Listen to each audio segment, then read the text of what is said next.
이재명 대통령 업무 보고와 관련된 내용 하나 좀 다뤄봐야겠습니다. 주말 동안에 큰 화제가 됐지요.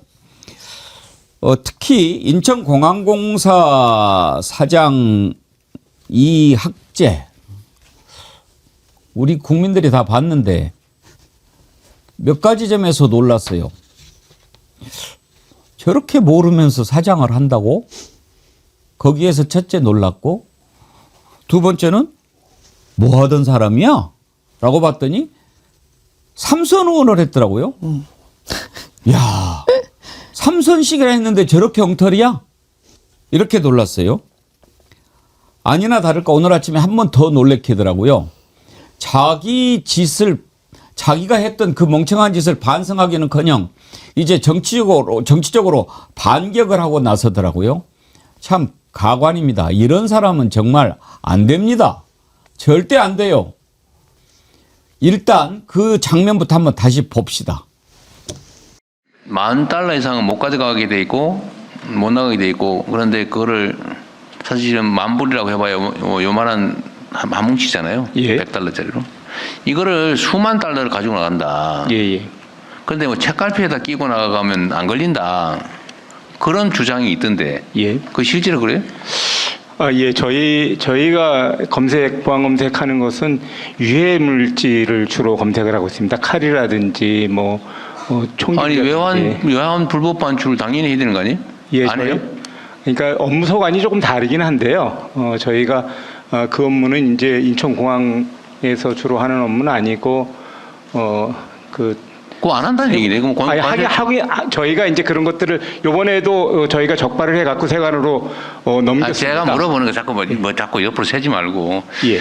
제가 물어보는 거 얘기해 보세요. 그 외환 불법 반출을 제대로 검색하느냐 그 말이에요. 예, 저희가 열심히 하고 있습니다. 그런데 그거는 저희가 세관하고 같이 하고 있고요. 저희가 주로 하는 일은 이제 총기를 자꾸 딴 얘기를 하시네. 누가 딴 거 물어봤어요. 예, 하고 있습니다. 외환 불법 반출에 대해서 어떻게 하고 있냐 이거 묻잖아요. 제대로 하느냐. 예, 별로 관심 없어 보이는데 지금 보니까 자꾸 $100짜리 한 묶음씩 그 책갈피에 끼워서 가져가는 게 가능하냐 그 말이잖아요. 그거 안 걸리고. 예, 이번에도 저희가 검색을 해갔고요. 그래서 그것이 적발이 돼갖고 참 말이 기십니다. 3년씩이나 됐는데 업무 파악을 그렇게 정확하게 못하고 계신 것 같은 느낌이 드네요. 저걸 보면서 많은 국민들이 저거 참 사장 맞아? 딱 모르는 거예요. 저 질문을 인천공항공사 사장한테 이재명 대통령이 하기 전에 했던 게 있어요. 소관 업무를 물어봤어요. 이거 나가는 거는 세관이냐? 물어봤더니 세관에서 이것은 공항공사에서 합니다. 그래서 공항공사 사장한테 물어봤는데 거기 대충 앉아서 어떻게 넘어가 보려고 하다가 딱 걸린 거죠. 오죽하면 김민석 국무총리가 답답하니까 아니 그 질문이 이거잖아요. 이거를 대답을 못하고 자꾸 딴소리를 하십니까? 라고까지 역정을 냈는데 아니 임선 소장님 네. 어떻게 공항공사 사장이 저래요? 윤석열 정권의 사람들 수준이 저런 겁니다. 윤석열 때는 저런 게 통했겠죠. 윤석열이 관심이나 있겠습니까? 업무 보고에 대해서 대충 술이나 말아먹고 했었기 때문에 그 실력 수준이 소위 말하면 뽀록이라고 하죠. 그냥 은어로 얘기하면. 이게 낮다고 저는 봅니다. 그게 수준이 낮고요. 더 황당한 거. 지금 인천공항공사가 지지난해 A 등급 받았었거든요. 공공기관 경영평가가 C로 2단계를 하락했어요. C로. 그만큼 이 실력이 없다는 게 증빙이 된 것이고, 게다가 여기 비상임 인사 2명도 검찰 출신입니다. 그러니까 결국은 윤석열이 지 수준에 맞는 사람들 딱 앉혀놓으니까 저 수준이 실력이 딱 드러난 거라고 보여지거든요. 근데 이 사람이 또 황당한 게 모르면 모른다고 하면 됩니다. 이재명 대통령은 업무 스타일이 그냥 모르면 제가 잘 모르니까 알아보겠습니다. 추후에 보고 드리겠습니다. 하면 되지. 말을 길게 막 그냥 주저리 하니까 이게 답답하잖아요. 시간도 아깝고. 그리고 본인은 저게 이제 모른다고 하지만 외화휴대 밀반출입 적발된 주요 사례에 지금 대통령께서 말씀하시는 책에다가 돈 껴가는 거 그런 게 드러나 있어요. 나와 있어요. 주요 사례로 이미. 그 관세청이든 공항공사에 나오는 그 자료에서도. 근데 그것도 모르니까 와서 저렇게 버버버 거리는 거 아닙니까? 그리고 대통령이 다른 게 물어본 게 아니에요. 업무 보고가 어디서 작성하냐? 인천국제공항공사에서 작성된 그 업무 보고 이야기를 하는 거거든요. 그러면은 그 보고서조차 본인이 소화를 제대로 못하고 온 겁니다. 그러니까 업무 해태를 하고 있는 거예요. 그러니까 저는 저런 꼭 반드시 윤석열 정권에 있었던 사람이기 때문에 물러나라는 게 아니라 능력이 없으니까 물러나야 됩니다. 인천국제공항공사 사장 자리가 연봉이 거의 3, 4억 해요. 연봉만. 그 외에 따라붙는 뭐 예를 들어서 업무 추진비랑 뭐 이런 것까지 채취하면 수억대 이르는 그 자리에 있는 사람인데 저렇게 실력이 없으면 그 자리에 있어도 되겠습니까? 이미 경영 평가에서도 낙제점을 받았고요. 그리고 본인이 이제 억울하다는 식으로 SNS에 올렸더라고요. 그 대통령이 뭐 이렇게 한 것에 대해서 뭐 억울하고 뭐 갑질이고 뭐 이런 부분에서 공항이 마비되고 그런데 아니 본인이 그러면 그런 걸 방지하라고 시켜놓은 겁니다. 그러면은 마비도 안 되면서 외화 반출을 막을 방법을 마련하라고 그 자리에 있는 거지. 그러면 외화 반출 막 시킬 거예요? 그런 거 못하면요? 그러니까 그 태도도 사악하고 무능하고 염치도 없다. 저는 그렇게 생각합니다. 김기현 변호사님은 저 이학재 사장이 답변하는 거 보고 어떤 생각이 드셨어요? 전형적인 공무원이죠, 뭐. 일단 공무원 출신이라면 내가 그런가 보다 했더니 국회의원을 했더라고요. 그러니까요. 근데 뭐 기본적인 속성이 보면은 공무원 나쁜 의미의 공무원을 말하는 겁니다. 이게 뭐 그런 식이잖아요. 뭐 물어보고 지적하려고 하면 그거 제 소관 아닌데요. 그렇죠. 네. 제 일이 아니라서 딴 데 가서 물어보세요. 딱 이 태도가 그냥 전형적으로 느껴지는 거예요. 이 세관 관세청에서 지금 저쪽에서 담당을 하고 있다라고 하니까 공항공사 사장은 그거 우리 거가 아니고 서로 지금 약간 핑퐁하는 그런 느낌인 것이죠. 이 지금 외화 밀반출과 관련해 가지고서는 기본적으로 국가기관이 이걸 단속하는 건 맞죠. 인천공항공사는 공공기관이지 국가기관은 아니니까요. 그런데 기본적으로 관세청이 거기다가 우리가 해외여행 가보시면 다 아시겠지만 우리가 나갈 때 그 검색대 통과하잖아요. 그렇죠. 거기서 뭐 옷도 벗고 막 가방까지 막 다 놓고 하지 않습니까? 그거 어디서 합니까? 인천공항공사 직원들이 그걸 담당하고 있지 않습니까? 거기서 뭐 수상한 게 나오면 이제 관세청 직원 쪽으로 넘겨가지고 이제 거기서 뭐 집중적으로 신문을 하는 것이죠. 그렇다면은 1차적인 책임은 인천공항공사에 있는 거 맞잖아요. 그럼 거기서 우리는 뭐 총기류나 이런 위험물을 위주로 하고 있고 그러다 보니까 뭐 외화 밀반출이나 이런 부분은 좀 미진한 점이 있었습니다. 앞으로 잘 보완하겠습니다. 이렇게 답변하면 되는 거예요. 근데 거기다 대놓고 우리는 총기만 하고요. 외화는 우리 소관 아니에요. 안 해.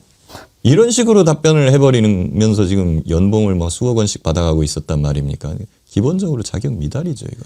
이학재 사장 이자는요, 누가 정치인 아니랄까봐, 정치인 출신 아니랄까봐, 자기가 무식해가지고 자기가 준비 안 하고 업무 파악이 제대로 안 돼 있어서 당한 것을 또 정치적으로 이렇게 대응을 합니다. 페이스북에 글을 올렸어요. 지난 금요일 이후 수도 없이 많은 지인으로부터 연락을 받았습니다. 이재명 대통령님의 저에 대한 혼란을 지켜보신. 이게 지적이지 혼란입니까? 그리고요, 저는 이 부분에서 이 나쁜 자구나 생각했는데요. 지난 금요일에 소란으로 이게 소란입니까? 참나. 거기에다가 국민들께 인천공항이 무능한 집단으로 오인될까 싶어 망설이다 글을 올립니다. 정말 나쁜 자 아닙니까? 누가 인천공항이 무능한 집단이라고 지적했습니까? 지난 금요일에 소란이요. 지난 금요일에 이재명 대통령의 지적으로 이학재가 무능한 놈으로 보여서 이렇게 써야 맞죠. 그리고 그건 사실이고 거기에다가요 또 이렇게 이야기를 했어요. 외화 밀반출과 관련해서 저는 당황했고 실제로 답변하지 못했습니다. 그러면 자빠져 있어야지. 그런데 뭐라고 얘기를 하냐. 걱정스러운 것은 이 일로 온 세상에 책갈피에 달러를 숨기면 검색되지 않는다는 사실이 알려졌으며 이를 방지하기 위해 대통령님께서 해법으로 제시하신 그렇게 하면 공항이 마비될 거다. 이제 협박을 해요. 웃기고 하잖아. 야, 이거 정말 나쁜 자 아닙니까? 자, 지금 10,000불 이상 가지고 나가면 누가 단속을 하게 돼 있냐? 공항공사가 검색을 해야 되는데 그러면 지금 제대로 못하고 있다. 그러면 책에 숨겨서 가지고 나가려고 하는 달러도 검색할 수 있는 무슨 뭐 장비가 지금 있다면 그걸 도입을 하겠다라든지 뭐 이렇게 얘기를 해야지 그거 완전히 방법을 가르쳐 주네. 거기에다가 그렇게 하면 공항 마비될 텐데 그러면 당신이 가르쳐 줘서 당신이 책임져야 돼. 지금 이렇게 협박을 하는 거예요. 이야, 이런 걸 가리켜서 적반하장이라고 하지요. 어떻게 이런 핑계를 이렇게 변명을 하고 대응을 합니까? 진짜 어처구니가 없는 나쁜 자죠. 정말 나쁜 자고요. 지금 이런 생각이 돼요. 우리가 정치라고 할 때 크게 두 가지 정도를 얘기를 할 수 있죠. 일단 권력을 잡기 위해 하는 일을 정치라고 많이 하다. 그러니까 선출적으로 따지면 선거에 당선되기 위해서 필요한 일을 정치라고 할 때도 있고요. 그 다음에 그럼 그렇게 당선된 권력을 가지고 무엇을 하느냐에 관해서를 또 정치라는 표현을 씁니다. 그런데 이재명 대통령 같은 경우에는 무엇을 하기 위해서 자기가 대통령이 되는지를 알고 있었던 사람인 거고, 그리고 대통령으로서 이제부터는 권력을 가지고 있으니까 어떤 식으로 정치를 해야 되는지를 너무나 잘 알고 있는 사람이니까 그동안에 이전에 대표적으로 비교하기도 했지만 윤석열과는 달리 이런 부분들까지도 잘 알고 신경을 쓰고 있고, 그리고 대통령으로서 업무 보고를 가지면서 어떤 부분을 챙겨야 될지를 준비를 해가지고 그 자리에 나섰던 겁니다. 그런데 상대적으로 그 부하라고 할 수 있는 자리에서 인천공항공사 사장 자리를 맡고 있는 사람은 자기가 사장이 되면 무슨 일을 얼마만큼 신경을 써서 해야겠다라는 거를 생각을 하고, 게다가 3개월도 아니고 3년을 일했으면 그 업무에 대해서 빠삭하게 파악을 하고 있어야 되는 자리에 있어야 되는데 그러지 못했던 모습을 국민들이 본 거예요. 그럼 여기서는 제가 지난 3년 동안이나 이른바 정치 권력을 가지고 있다가 인천공항 사장까지 왔는데도 불구하고 제가 제 일을 제대로 못했습니다. 국민들에게 죄송합니다. 라는 말을 해도 부족하지만 또 거기서 그럼 내가 이 권력이란 걸 유지하기 위해서는 어떤 식으로 상대방을 공격을 하고 맞받아 쳐야겠구나. 자기가 잘못한 게 중요한 게 아니라 이 자리를 지키기 위해서 필요한 건 뭐겠구나 라는 데 귀신같이 또 머리를 쓰고 있는 거예요. 여기서 딱 드러나는 겁니다. 말씀드린 것처럼 정치를 하겠다, 넓은 후에 정치를 하겠다고 나선 사람들이 이 사람이 권력을 누리기 위해서 정치를 하는 거냐, 아니면 진짜 국민들 위해 일을 하겠다고 정치를 하는 거냐, 그래서 딱 크게 다르는데 딱 보여주네요. 진짜 뭘 위해서 그 자리에 서 있는지를. 예글이나님, 아니 지가 일을 못 해놓고 뭐가 억울하다는 거지? 모르면 모르겠다고 솔직하게 말하든가. 주저리 그게 뭔가. 보는 나도 답답했다. 내가 상사라도 혼냈을 거다. 그렇죠. 아니 일반 기업도 저도 이제 기업으로 오래 다니긴 했는데 일반 기업도 업무 보고 저렇게 하면은요 저기 징계 받아요. 일 그따위밖에 처리 못하냐고. 그런데 하다못해 대통령께 보고 드리는 자리에서 저렇게 내용 숙지도 제대로 못 돼 있고 뻔히 나와 있는 외화 휴대 밀 반출입 적발 주요 사례에 대놓고 딱 나와 있는 저 내용도 모르면 그게 능력이 되는 사람입니까? 본인의 능력과 그게 안 맞으면요 그냥 그만두면 되는 거예요. 자기가 꾀꾀거리지 말고, 자기 억울하다 꾀꾀거리지 말고. 그렇죠. 본인 SNS 쓴 것도 지금 다 틀린 거 아닙니까? 그리고 영덕사람님, 아니 이재명 대통령 앞에서 바로 얘기하지. 그리고 책에 넣는 건 난 알고 있었는데 저번에 언론에 나왔었어. 이렇게 한다는 거 다 나왔는데 왜 이자들이 이렇게 합니까? 지금 이재명 대통령이 이렇게 지적을 하는 것은 지금까지 대충 해왔던 업무 보고 스타일을 확 바꾸자는 겁니다. 업무 보고하려면은 업무를 제대로 파악하고 보고를 해라. 대충 그 자리에 있으면서 이렇게 해가지고는 안 된다. 그리고 그걸 국무회의에서 보여줬지 않습니까? 그리고 이제 업무 보고를 하는데 이거를 또요. 정말 조선일보 더러운 매체예요. 조선일보가 사설에서 뭐라고 그 바람을 잡았는지 아십니까? 직장 내 갑질 같은 대통령 업무 보고 민망 유치하지 않나. 아이고야. 이게 조선일보입니다. 이게 조선일보예요. 그러니까 여기서 힘받아가지고 옳지. 아니 대통령이 다른 부분, 큰 부분을 얘기하지 않고 조그마한 부분만 계속 자꾸 늘어진다면 이 지적이 일견 타당할 수 있습니다. 그러나 아니잖아요. 큰 부분 얘기하면서 디테일도 요구하는 거죠. 그 부분에 대해서 네가 모르고 있지 않냐? 그러면 안 되지 않느냐? 그걸 지적하는 건데 이게 직장 내 갑질이고 민망하고 유치한 일입니까? 김규 변호사님?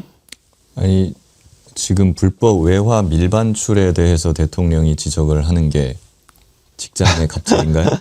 이게 굉장히 사소한 문제입니까 이게? 조선일보는 그 정도 돈은 그냥 얼마든지 밀반출을 할 수 있다 해도 문제가 안 된다. 대통령 여기에 신경을 꺼라라고 그럼 주장을 하는 것입니까? 애초에 얘기가 되지 않지 않습니까? 이학재 사장은 지금 인천공항 직원들을 온 사람들을 무능하게 만들었다고 얘기를 하는데 무능하게 보이게 만든 건 이학재 사장 본인이에요. 본인이 검색대 운영을 좀 철저하게 했어야죠. 그거 하나조차도 제대로 챙기지 못하고 업무 파악이 안 되는 수준인데 다른 인천공항공사 업무는 오죽하겠습니까? 빨리 그만두는 게 순리인 것 같습니다. 북날라 뽕따님, 인천공항 사장 이학재 씨 페이스북에 올린 글 잘 봤는데요. 작은 차이가 명품을 결정합니다. 지금 젠프가 정파를 가르는 것 같습니까? 그렇게 따지면 송미령 장관은 뭔가요?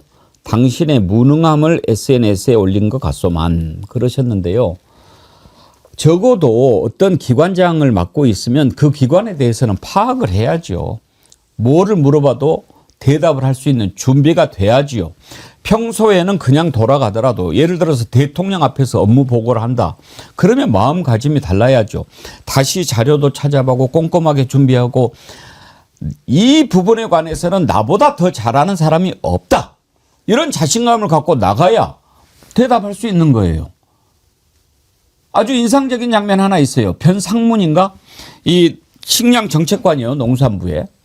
대통령이 콩에 관해서 물어봤어요. 이거 저 콩이 말이지 이거 수입되는 거 이게 몇 %가 이런 게 좀 궁금한데 그러면 우리가 생각했던 것은 자료를 찾아보겠습니다라고 할 텐데 이 변상문 식량정책관은 바로 나오더라고요.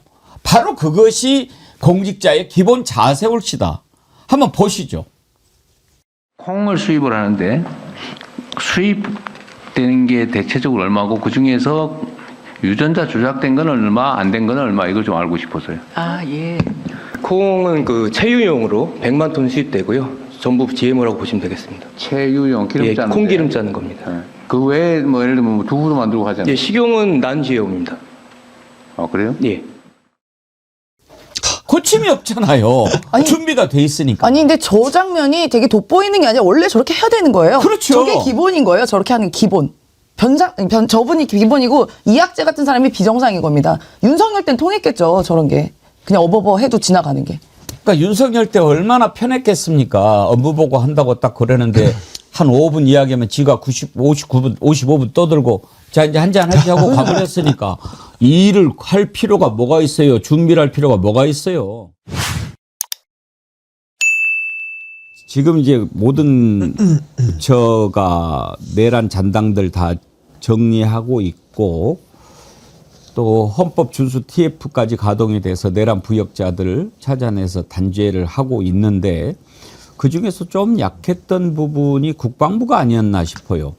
국방부는 안규백 장관이 가서 좀 푸샥할 줄 알았는데 아직도 뭐 보면은 정확하게 청소가 된 것 같지도 않고 아쉬움이 좀 많았어요. 예를 들면 어떤 일을 처분을 해야 될 자리에 있는 자가 안 바뀌고 그대로 있다 보니까 개헌버스에 탔던 사람을 겨우 근신 10일 뭐 이런 정도로 했다가 대충 넘어가려고 했다가 적발되지 않았습니까? 그래서 강등이 되고 이런 식으로 지금 처리가 돼야 되는데 계엄 체포조 참여했던 16명에 대해서 직무 정지가 내려졌습니다. 그래서 이제 국방부 헌법 존중 정부혁신 TF 조사를 받게 됐는데 바로 이거를 누가 했는지 아십니까?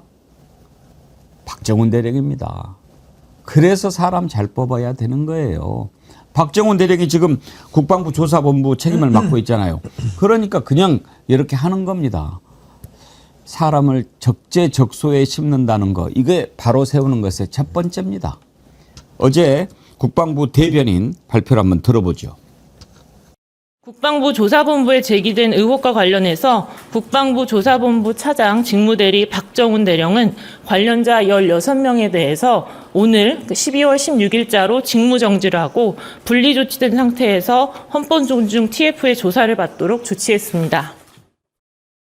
저 국방부 대변인 여성인데 이정주 기자님 혹시 아는 사람이에요? 네, 정부장 기자라고 연합뉴스 원래 기자였어요? 네네 그 외교통이라고 예. 국방 안보 쪽 많이 출입했었고 네, 그 브뤼셀 특파원도 갔다 와서 네, 외교 현안 쪽에 오랫동안 있었어요. 그랬군요. 지금 최은소 대변인이라고 하더라고요. 그렇군요. 그래서 국방부 대변인 우리가 네. 그 전에 이제 부승찬 정학윤가 뭐 이렇게 네, 전화규. 예, 전학윤가 봤는데 군 출신인가 제가 궁금했는데 기자 네. 출신이군요. 네, 그 한 3일 전에 임명됐어요. 최근에. 아주 막 씩씩하게 발표를 하던데. 그래요. 그 지금 이런 사람들 조사 받는 거 박정훈 대령이 조사본부에서 이렇게 시작을 했기 때문에 가능한 거 아니겠어요? 그렇죠. 그러니까 지금 박정훈 대령이 소신 있게 일을 하기 때문에 이렇게 단기간에 성과를 내는 거고요. 저는 이 친위 쿠데타라는 그 성격 자체를 우리가 다시 한번 생각을 해야 된다고 봅니다. 지금 12월 3일에 그 밤에 12월 4일로 해서 국민들이 막아냈다라고 해서 그 계엄, 불법 계엄의 잔재가 끝난 게 아니지 않습니까? 그 이후에 새로운 대선을 치르기까지 얼마나 많은 곳곳에서 반대가 일어나고 그 판을 뒤집기 위한 노력이 한덕수를 중심으로 얼마나 많이 이루어져 왔습니까? 근데 한덕수, 최상목 권한 대행 시절에도 수많은 인사권을 남발을 했거든요. 그렇다면 그때 당시 내란에 동조하고 지금 내란 주요 임무 수행자로 다 기소받고 있는 사람들이 임명한 자들, 이런 사람들이 내란 정리하자고 하겠습니까? 그러니까 지금 대한민국이 불법 계엄, 친위 쿠데타의 그 몸살을 지금도 계속 앓고 있는 상황에서 정리가 안 되니까 국민들은 답답하신 거거든요. 그렇다고 한다면 그 친위 쿠데타의 본원지라고 할 수 있는 국방부 당연히 발본색원해야 되는 것이고, 전 박정훈 대령이 상당히 많은 성과를 냈기 때문에 앞으로도 조금 더 저는 국민들의 뜻을 잘 받드는 그런 용기 있는 행정을 더 해주기를 전 진심으로 부탁합니다. 하여튼 내란 단죄 싹쓸이 티끌까지 다 털어내고 벌 받을 사람 벌 받고, 이거 못지않게 정말 수고했던 사람들 우리가 인정해주고 힘을 줘야 될 사람들은 좀 착착착 잘 되고, 이런 걸 좀 보고 싶어요. 장윤미 대변인님, 박정훈 대령 별 달아야죠. 이런 분이 국가를 위해서 봉사하고 복무하실 수 있는 기회가 더 열려야 된다라고 생각하고요. 별 좀 달아주세요. 제가 뭐 달아드릴 수가 없어요. 저는 그냥 진짜 뭐 크리스마스 별 정도는 달아드릴 수 있어요. 진짜 별은 이제 본인의 이제 능력으로 좀 평가받으시길 바라겠습니다. 예. 자, 아주 요즘에 넷플릭스보다 재밌다는 대통령 업무보고 좀 잠깐 살펴볼 텐데요. 지난번에 왜 콩GPT라고 요즘에 유명해진 변상문 국장 있잖아요. 네. 차관 뭐 발탁설이 나오던데 들어보셨나요? 지금 이제 관가에서 일단 정치권에서 먼저 얘기가 나왔고, 네. 예, 이렇게 자기 업무를 장악하고 있는 사람, 그리고 현장에서 종이 보고 있는 게 아니라 내용을 속속들이 다 막을 수 있는 사람, 이런 사람이 이제 고위급으로 가야 된다. 요 얘기가 지금 나오죠, 사실은. 차관은 정무직이니까요, 어차피. 임명할 수 있어. 그리고 뭐 국장이면 이제 한 2계급 정도 올라가는 건데, 네. 차관 보호를 거치고 안 거치고 올라간다면, 저는 그런 것도 국민들이 보기에 좀 카타르시스라고 그럴까? 그래, 정말 저런 사람 좀 돼야지, 이런 차원의 기쁨은 있을 것 같아요.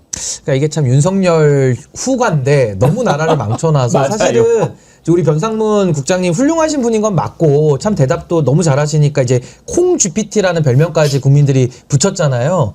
근데 사실은 대한민국 공직자라면은 다 저런 정도의 업무 파악은 해놔야 되는 것이고, 실제로도 공직사회에 우리 변 국장님 같은 분들 굉장히 많으시거든요. 근데 이런 분들이 그동안에 윤석열 정권 3년을 겪으면서 열심히 일해도 늘 그 아부하는 간신배들에게 승진해서 밀리고, 맞아요. 아마 거의 뒷방에서 이렇게 아주 소홀한 취급을 받아왔을 겁니다. 왜냐하면 술 잘 먹고 윤석열 심기 경호하는 사람들만 계속 사장하고 별 달고 했을 거거든요. 그 끝이 내란으로 이 허무하게 막을 내린 거 아니겠습니까? 그렇기 때문에 전 지금 이재명 정부 들어와서 이런 식의 국민 보고 형태로 정말 공직자들도 있는 그대로 국민들 앞에서 평가받는다는 심정으로 이런 식으로 전 업무 보고를 해 나가고 또 신상필벌이 이루어진다면은 전 공직사회에 엄청난 저는 대혁신을 불러일으킬 수 있고, 앞으로는 전문성과 열심히 일할 각오가 되어 있는 사람들이 승진하는, 이런 정말 이재명 대통령이 늘 강조하시는 신상필벌의 정부가 된다면은 전 이 정부는 성공하지 않을래야 성공하지 않을 수가 없는 성공의 지름길로 간다라고 저는 생각이 듭니다. 일민 빛나님, 신인규님 신혼이신데 내란이 빨리 정리돼서 알콩달콩 하셔야 하는데.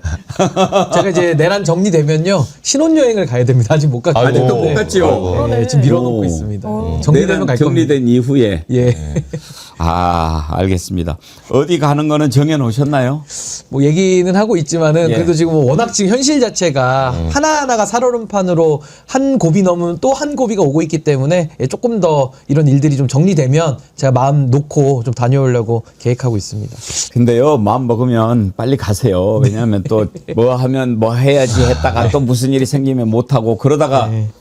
신혼여행 못 갈 수도 있어요. 그러면 평생 불리해요. 예, 잘하도록 하겠습니다. 집안에 내란이 일어나시고. 집안에서 절대 집안에는 그런 일은 없도록 네, 민주적으로 잘 인데요. 민주적으로. 그 변상문 국장 얘기를 했는데 이제 쭉 업무 보고 진행하는 과정을 보면서 아 정말 이렇게 제대로 좀 돌아가야 되겠구나 그런 생각을 우리 국민들이 하게 될 텐데요. 오늘 아침에는 업무 보고 전에 대통령이 조금 길게 얘기를 했어요. 이거는 이런 관점에서 봐달라 하는 얘기 같았어요. 뭐냐면 행정은 정치와 다르다. 그 얘기를 한 겁니다. 그러니까 정치에서는 뭐 이런저런 주장을 할 수는 있다. 그러나 행정은 그렇게 해서는 안 된다. 모르면 모른다고 하고 해야지 주장을 해서는 안 된다. 그 전에 술자리에서 하는 얘기하고는 완전 다르지 않냐. 그건 책임지는 게 아니니까.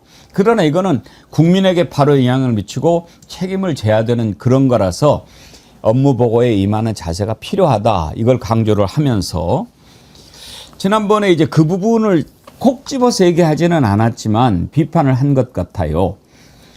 이학재 그 인천공항공사 사장은 참 그 잘못된 사람입니다. 왜냐하면 대통령이 외화 밀반출의 수법으로 책갈피 사이에 달러를 끼워 가는 것이 있다고 하는데 그거 어떻게 되느냐라고 물어봤는데 모르면 모른다. 또 우리 소관이 아니면 아니다. 이렇게 이야기해야 되는데 자꾸 엉뚱한 얘기를 해서 그 얘기가 아니지 않느냐라고 물어봤어요. 그런데 결국은 제대로 대응을 못했죠. 그럼 나중에 제가 찾아보고 아 이런 부분에 있어서 허점이 있었다고 생각이 된다. 이렇게 보완책을 마련하겠다. 이게 공직자의 자세죠. 근데 아마 제가 생각하기에 왜 이 사람이 이럴까? 아까도 짚어봤지만 김호진인가 이자가 공항공사 사장으로 오기로 돼 있었잖아요. 자기가 어떻게 해서 갔습니까? 그런 식으로 갔으니까 잘 알겠죠. 뭐 나는 이제 끝났네. 그때부터 이자는 업무에 신경을 안 써버린 거죠. 그 망고 그냥 그 지난번에 누가 그런 표현 썼죠. 뭐 이제 놀자라고 그냥 가버린 거 아니에요? 그랬다가 그렇게 공개가 되니까 반성을 해야 되는데 오히려 뭐라고 입장을 냈습니까? 대통령 때문에 이제 공항이 마비가 되게 생겼다. 이런 식으로 적반하장도 유분수지 대통령한테 잘못을 뒤집어 씌우고 본인이 무능해서 그렇게 했던 것을 가지고 마치 인천공항공사를 비난한 것처럼 그런 식으로 하더라고요. 정말 나쁜 자입니다. 이게 바로 이제 정치적으로 그렇게 해결해 보려고 뭐 인천시장 나올 생각을 하고 있다는데 택도 없죠. 이런 실력이 다 드러났는데 그러면 인천시 말아먹으라고요? 말이 안 되는 거 아니에요. 그래서 오늘 아침에 그런 부분을 이재명 대통령이 좀 지적을 했는데 재미있는 표현을 하나 했어요. 들어보시죠. 제가 며칠 이렇게 업무 보고를 하다 보니까 제가 미리 얘기하잖아요. 모르는 거 당연하다. 칭찬받을 일은 아니지만 그렇게 비난할 일도 아니다. 상명하복의 지휘체계 속에서 부하는 부하로서의 역할을 잘해야죠. 상사의 판단을 도와줘야죠. 그게 부하의 보좌 책임을 다하는 거 아닙니까? 가끔씩 이 정치에 너무 물이 많이 들었는지 그런 사람들이 있어요. 이 자리에서 얘기한 거하고 뒤에가 딴 데 가서 또 딴 얘기해요. 그러면 됩니까? 여긴 정치적 논쟁의 자리가 아니에요. 그리고 이걸 뭐 범죄를 대통령이 가르치셨다고 비난하는 사람들이 있던데 댓글에 다 나와요. 이거 몇 년도에 어디서 보도됐고 만불 이상 반출하다 걸렸다고 정부가 보도자료를 냈다 뭐 이런 게 누가 또 그런 얘기도 했더라고. 그러면 사랑과 전쟁은 바람피는 법을 가리키는 거야? 사랑과 전쟁이라고 불륜 드라마 있지 않습니까? 그렇죠. 그러면 그 드라마는 뭐 바람 피우는 법을 가르치는 거냐 이런 식으로 저걸 보고도 제가 놀란 게 이재명 대통령 그 바쁜 와중에 또 댓글까지도 챙겨보시나 봐요. 그러니까요. 진짜 깨알 같다. 근데 제가 정말 너무 마음에 와닿는 게 기관장이면 대통령이 어떻게 옳게 판단하는지 본인이 그 업무의 전문성을 갖고 있으니까 도와주는 역할이에요. 뒤에서 뒷담화를 하는 게 본인 책무가 아닙니다. 앞에서는 어버버대고 말도 못했으면 부끄러운 줄 알아야죠. 거기에 대해서 내가 왜 현안 파악이 안 됐는지. 뒤에 가서는 사실은 이건 저렇고 이건 저렇다. 뒤에 가서 그렇게 말 못할 사람 대한민국에 없습니다. 기관장 아니라도 다 누구나 그렇게 할 수 있어요. 심지어 그렇게 쓴 것도 틀렸다는 거 아닙니까? 이거는 관세청 업무고 아니야. 그럼 대통령 면전에서 그렇게 얘기를 했어야죠. 뒤에서 얘기를 하는데 언론에서 팩트체크 해보니까 관세청이랑 인천공항공사가 MOU를 맺어가지고 외화 반출과 관련해서는 두 기관이 다 협력을 하기로 했는데 본인만 몰랐던 거예요. 국민들이 아는데 본인만 기관장인데 정치놀이에 빠져가지고 챙기지 못했다고 실토하는 겁니까? 부끄러운 줄 알아야죠. 앞으로 안 그러겠다고 해야죠. 나는 임기를 지키겠다. 그 임기는요. 국민 혈세로 녹봉 받아 먹는 자리예요. 그러면 능력을 보여줘야 돼요. 그냥 뒤에서 정치질을 할 게 아니라 아무리 정치 이력이 있어도 그 기관에 갔으면 전문성을 확보해가면서 일을 해야지. 이렇게 하는 게 진짜 자당해도 먹칠하는 거 아니겠습니까? 그 요즘에 알박기 논란이 계속 있지 않습니까? 저는 이재명 대통령의 업무 보고가 그런 효과도 있다는 생각이 들어요. 보십시오, 국민 여러분. 저렇게 실력도 안 되고 깜냥도 안 되는 자들이 잘 죽치고 앉아가지고 이런 식으로 해먹었던 것이 윤석열 정부입니다. 그 실체를 국민들 앞에 낱낱이 보여주는 효과도 있는 것 같아요. 그 효과도 있고 제가 실체를 하나만 더 소개를 하면 윤석열이 한 인사니까 뭐 패급 밑에 패급만 모인다 뭐 이런 얘기도 있잖아요. 그 윤석열이 했던 다른 인사도 하나 제가 소개를 해보면요. 이은재 의원이라고 있습니다. 사퇴 요정. 사퇴하세요. 네, 요정은 아닌데 사퇴를 요구하는 그걸로 이제 많은 분들이 좀 희화를 시켜놨던 그런 정치꾼인데 이자가 전문건설 공제조합의 이사장으로 갔습니다. 지금도 거기 있어요? 지금 현직이죠. 그러면 거기가 이제 연봉도 굉장히 고액 연봉이고 전문성도 하나도 없는 사람을 거기다 보냈는데 이은재 의원이 과거에 어떤 명장면을 연출했냐면 조희영 교육감을 혼내면서 왜 MS 오피스를 왜 마이크로소프트에서만 샀냐는 식으로 맞아. 혼을 낸 적이 있어요. 맞아요. 아니 그 기업에서 만드는 거니까 거기서 사는 건데 그걸 가지고 MS 오피스가 뭔지도 모르고 그냥 다짜고짜 사퇴하라고 하니까 얼마나 무능의 극치입니까? 근데 이런 사람을 갖다가 전문성도 없는 데다가 앉혀놓은 사람이 누구나? 그게 윤석열이거든요. 근데 윤석열이가 공항에 대해서 공짜도 모르는 이학재를 데려다가 공항공사 사장을 시켜놓은 건데 공항공사 사장 정도 되면요 인천공항을 운영을 하지 않습니까? 국민들 입장에서는요 공항공사 사장 얼굴도 한번 볼 수가 없어요. 업무 처리 잘못해도 민원 게시판에 올려도 그냥 무시하면 그만입니다. 근데 거기에 대해서 상급자인 민주적으로 선출된 대통령이 합법적 권한을 가지고 공직기강에 대해서 아는 거 아냐 모르는 거 모르냐 물어보고 있는데 뭐가 잘못됐습니까? 아니면 오히려 그걸 안 해야 됩니까? 오히려 윤석열처럼 이은재 보내고 이학재 보내고 가만히 술만 퍼마시게 허용을 해줘야 됩니까? 월급을 몇 억씩 받아먹으면서? 그러니까 저는 지금 이재명 대통령에 대해서 비판하시는 분들은요 윤석열이가 어떤 사람을 갖다 꽂아놨는지부터 한번 좀 돌아보세요. 그러면 그거 바로잡는 걸 안 해야 됩니까?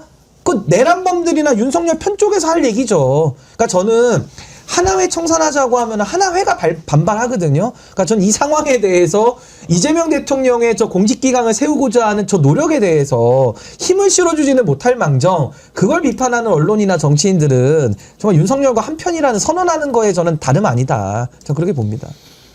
이은재가 MS가 마이크로소프트인 거를 모른 거죠. 그러니까 거기서 왜 샀냐고 혼을 내면서 사퇴하라고 하니 조희영 교육감이 얼마나 황당합니까 사실은. 근데 이런 일이 한두 건이 아니에요. 이은재 같은 스타일이. 옛날에 1960년대인가 하여튼 아주 옛날에 정말 국회의원들 완전히 무식하고 그럴 때 대정부 질문인가 뭐 하는데 써준 거를 그대로 읽는데 APT 아파트 이렇게 읽은 사람도 있었어요. 유명한 일화입니다. 그 이학재 공항공사 사장 그거하고 또 다른 것도 논란이 됐던 게 있었잖아요. 네. 제가 취재 좀 했었는데 그날 질문이 이제 두 개 나왔어요. 하나는 외화 반출 문제랑 하나는 이집트 이제 후르가다 공항이라고 거기 이제 대표적인 그 북아프리카 쪽의 홍해 연안의 휴양지입니다. 예. 네, 그래서 그 개발 사업을 인천공항이 이제 입찰 따려고 같이 하고 있다. 이 내용에 대해서 이제 물어본 거예요. 근데 이제 그날 이제 영상 보시면 알겠지만 대통령이 딱 물어볼 때 처음에 뭐라고 하냐면 그 이학재 사장이 대통령이 이렇게 물어봐요. 문서에 이집트 정부 후르가다, 샤멜 셰이크 이 등 뭐 11개 정도 공항을 지금 순차적으로 이게 민간 발주해서 PPP 사업인데 이렇게 물어보니까 이학재 사장이 카이로 얘기를 합니다. 카이로 공항. 근데 여기는 제가 그 천준호 의원실, 국토위 민주당 천준호 의원실로부터 받은 문서가 있거든요. 이 문서 한번 띄워주실래요? 저기 보시면 중간에 이집트 정부는 후르가다, 샤멜셰이크 등 11개 민간공 가로치고 써있죠. 카이로 미포함이라고. 이거는 인천공항에서 만든, 인천공항공사가 만든 내부 문서예요. 네, 의원실에 준 거예요.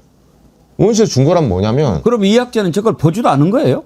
그러니까 그렇게 의심할 수밖에 없죠. 왜냐하면 내부 문서를 이거 업무 한 다음에 바로 만들겠어요? 있던 걸 만든 겁니다. 있던 걸. 짜집기를 했던 간에. 있던 거를 만들어서 지금 의원실이, 천준호 의원실이 확보를 한 거거든요.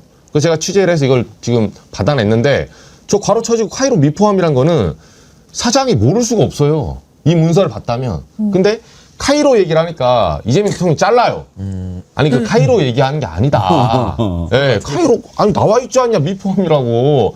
그게 아니라 후르가다가 어떻게 돼 있는지 말을 해봐라. 라고 하니까 어버버버 하면서 뭐라고 하냐면 이 이제 저 후르가다 공항을 인천공항이 세계적인 공항이잖아요. 컨설팅을 해줘서 이제 개발 사업을 도와줄 수 있냐 없냐 이 얘기를 하는 거예요. 입찰이. 인천공항이 그러면 나중에 컨덕트까지 들어가거든요. 컨설팅이 성공하면 나중에 우리가 직접 그 개발 수주를 할 수도 있는 거예요. 그래서 그걸 물어보니까 협의 중이라고 얘기를 해요. 협의 중이라고 얘기하는데 저 장면 한 번만 더 보여줄래요? 그거 보면 그냥 협의 중이라고 딱 얘기하니까 이재명 대통령이 얘기를 해요. 아니 그 협의 중이라는 거는 나도 여기 문서에 있지 않냐. 근데 저기 보시면 이집트 사업의 후르가다 공항 사전 적격 심사 공지해가지고 이게 공고가 2026년 4월 내년 4월에 나오잖아요. 이 문서를 만약에 보고 들어갔다면 아 대통령님 내년 4월에 입찰 공고가 나오면 우리가 이래 진행할 거다 이렇게 얘기를 해야 돼요. 그날 그 자리에서 2026년 4월 한마디도 안 나왔어요. 왜 말을 못합니까? 아니 저 문서 들고 갔거나 그리고 이때 이게 무슨 오픈북 시험처럼 우리 시험처럼 문서를 들고 가지 말라는 규정도 없었어요. 모든 기관장들 다 문서 들고 있었어요. 근데 이학재 사장님 저기 저 자리에서 배석자도 없고 본인 문서 들고 왔는지도 모르고 문서 들고 와서 읽으면 되거든요. 근데 정말로 저것도 없이 얘기하니까 이재명 대통령 답답하죠. 그래서 도대체 무슨 말 하는 거냐, 협의 중이 무슨 소리냐 했더니 나중에 오늘 이제 한 말 뒷말 중에 뭐냐면 나중에 이학재 사장이 끝나고 나서 어제도 기자간담회를 했거든요. 그러니까 나중에 막 기자들 앞에서 집에 가서 문서 받겠죠. 이제 한번 깨졌으니까. 2026년 4월에 입찰이 되면 어쩌고저쩌고 얘기하는데 그 자리에서 얘기를 하셨어야죠. 그러면 저거 들고 가서. 그렇죠. 네. 아마 저 이학재는 후르가다가 무슨 뭐 후르츠 칵테일인지 뭐 먹는 거로 생각했을 수도 있어요. 후루 먹는다 생각했어요. 우리 인천공사에서는 그거 안 파는데요. 뭐 이랬을까? 탕후루나 뭐 이런 식으로. 아니 근데 저는 이학재 사례를 보면서 이거 되게 걱정되는 게 뭐냐면요. 이학재 씨가 그동안에 구청장도 했어요. 인천에서 구청장도 했습니다. 젊은 나이에. 저보다 훨씬 젊을 때. 네. 그리고 국회의원 3번 했습니다. 그러다가 이제 줄 잘 돼가지고 이제 간 것 같거든요. 이게 얼마나 걱정되냐면요. 저 정도의 열정도 없고 그러니까 이거는 뭐 지적인 문제로도 볼 수 있습니다. 뭐 이해도 못하고 아무것도 할 자세가 안 돼 있는데 지금 저 인천공항공사 사장 자리에 있으면요. 우리가 모든 게 상대적이지 않습니까? 대통령 앞에 와서는 이학재가 보고자의 지위지만 인천공항공사 가면요. 이학재가 사장이라 보고 받아야 돼요. 그 이재명 대통령 역할 거기서 해야 됩니다. 그렇죠. 근데 모르는데 어떻게 질문을 합니까? 뭐라고 이야기하든지 그냥 그럼 저러면 예스맨 되는 거거든요. 예. 그러면 직원들이요. 공직사회라는 게 관료제의 폐해도 있고 항상 일을 안 하려고 하고 내지는 그 안에서도 뭐 배임적인 행태라든지 여러 가지 욕망의 분출구들 아니겠습니까? 그걸 사장이 가가지고 딱 그 정리를 하고 올바른 판단을 해서 인천공항공사를 발전시키는 역할을 하라는 최종 책임자예요. 근데 그런 사람이 업무 파악도 안 돼 있고 보고도 못 한다면은 저 사람은 보고 받을 줄도 모르는 겁니다. 물어볼 줄도 몰라요. 그렇죠. 그럼 인천공항공사가 지금 어떻게 방만하게 어디에 돈이 새고 있고 누가 와서 그 안에서 사기치고 있을지를 어떻게 합니까? 전 그게 더 걱정이에요. 그리고 그 전에 또 구청 업무도 정말 걱정돼요. 어떻게 구 업무를 한 겁니까? 예산을 어떻게 집행을 하고. 이거는 그냥 단지 저 4월달 얘기를 못 꺼냈고 업무 파악이 미진하다로만 끝날 것이 아니라 인천공항공사 사장 자리에 단 1분 1초도 있어서는 안 되는 사람이라는 거를 스스로 자인한 겁니다. 제가 볼 때는. 윤석열이 인사 실패면서 이학재 씨도 양심이 있으면은 저 자리에도 있을 수가 없어요. 지금. 그만둬야죠. 그러니까 더 문제인 거는 이게 지금 프레임을 짰다는 거예요. 저렇게 하니까 향후 인천시장에 나갈 야당 후보를 이재명 대통령이 그 기관장이라는 이유로 업무 보고를 빙자해서 지금 정치적인 압박을 한 거 아니냐. 그런 식으로 가는 거죠. 네, 자꾸. 피해자 코스프레 하는 거예요. 이거는 본인이 이 일을 못해서 문제인 거지 야당 탄압을 한 게 아닙니다. 인천공항은 정말 세계 최고 수준 아닙니까? 그런데 저런 자격 미달 실력 부족한 사람이 사장을 하고 있으면 그 공항은 자꾸 뒤로 가게 돼 있어요. 정말 빨리 정리해야죠. 이재명 대통령이 업무 보고 받으면서 계속 강조하는 게 권한과 책임입니다. 권한만 누리려고 해서는 안 된다. 책임을 져야 된다. 그런 차원에서 보면 저자는 권한만 누리고 책임은 일치 안 지려고 하는 자 아니겠습니까? 지난번에 한번 살짝 그 변상문 농수산부 국장이 콩과 관련해서 답변 잘하는 것을 우리가 봤는데 지금 이제 차관 발탁 얘기가 나와요. 근데 보니까 우리가 짧게 봤는데 답변이 정말 거침이 없더군요.